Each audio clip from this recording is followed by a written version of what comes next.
নমস্কার বন্ধুরা, বাঙালির রান্নাঘরে আজ আমি আপনাদেরকে আলু বেগুন দিয়ে ভোলা মাছের ঝোল রান্না করে দেখাবো। দেখুন কিরকম করে বানাচ্ছি। এখানে আমি প্রথমে মাছ নিয়েছি, মাছগুলোকে ভালো করে নুন হলুদ মাখিয়ে দিয়েছি। আর কড়াটা আমি এখানে আগে থেকে বসিয়ে দিয়েছিলাম। কড়াটা গরম হয়ে গেছে, এর মধ্যে আমি তেল দেব। তেলটা গরম হয়ে গেছে, এবার এক এক করে মাছগুলো দিয়ে দেব।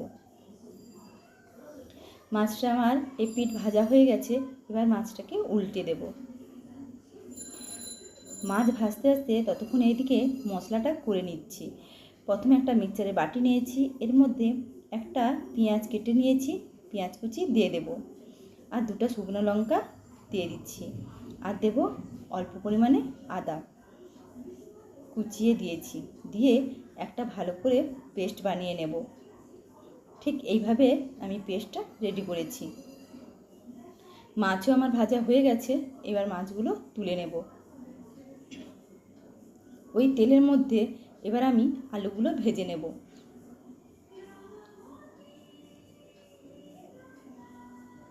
স্বাদ মতন লবণ দেব আর অল্প পরিমাণে হলুদ গুঁড়া দেব, দিয়ে ভালো করে লাল লাল করে আলুটা ভেজে নেব। আলু ভাজা হয়ে গেছে, এবার আলুগুলো তুলে নেব।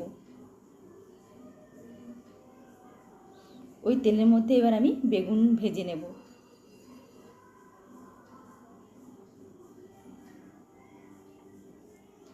এর মধ্যে আমি স্বাদ মতন লবণ দেব আর অল্প পরিমাণে হলুদ গুঁড়া দেব। খুব একটা বেশি হলুদ গুঁড়ো দেব না। দিয়ে বেগুনটাকেও ভেজে নেব। বেগুন আমার ভাজা হয়ে গেছে, এবার বেগুনটাকে তুলে নেব।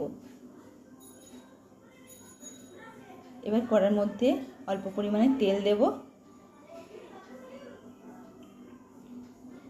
সামান্য পরিমাণে 5 ফোড়ন দেব। 2 সেকেন্ডের মতন 5 ফোড়নটা একটু ভেজে নেব।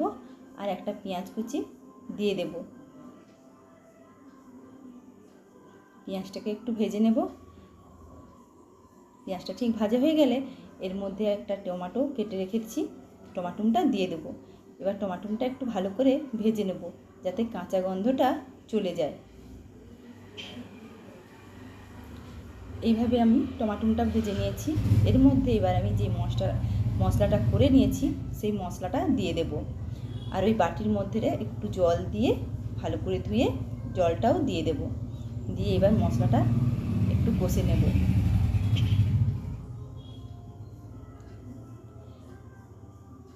এবার একে একে যে গুঁড়া মশলাগুলো আছে সেগুলো দিয়ে দেব। প্রথমে আমি এখানে দিচ্ছি হাফ চামচের মতন হলুদ গুঁড়ো, হাফ চামচ জিরের গুঁড়ো, হাফ চামচ ধনের গুঁড়ো আর স্বাদ মতন লবণ দিয়ে ভালো করে মশলাটাকে কষে নিতে হবে।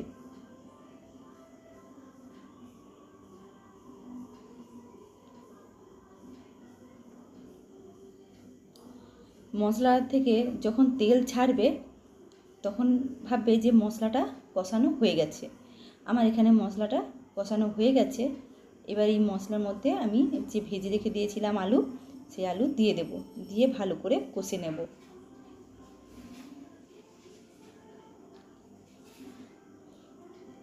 মশলা কষা হয়ে গেছে, এর মধ্যে আমি 1 বাটি জল দিলাম, দিয়ে ভালো করে নেড়ে দেব। এখানে আমি 1.5 বাটির মতন জল দিয়েছি। এবার ঝোলটাকে আমি ফুটতে দেব। ঝোলটা আমার ফুটে গেছে, আলুটা সিদ্ধ হতে দেব। আলুটা যখন ঠিক সিদ্ধ হয়ে আসবে তখনই মাছগুলো ছেড়ে দেব। আমার এখানে আলুটা এখনও সিদ্ধ হচ্ছে না, তাই এখনও একটু ফুটবে ঝোলটা। এবার আলুটা সিদ্ধ হয়ে গেছে, এবার এক এক করে মাছগুলো দিয়ে দেব। মাছটা দেওয়ার পর 3 থেকে 4 মিনিটের মতন একটু ফুটতে দেব। তারপর বেগুনগুলো দিয়ে দেব। যে বেগুনটা ভেজে রেখে দিয়েছিলাম সেই বেগুনগুলো দিয়ে দেব। দিয়ে আরও 3 থেকে 4 মিনিটের মতন একটু ফুটতে দেব।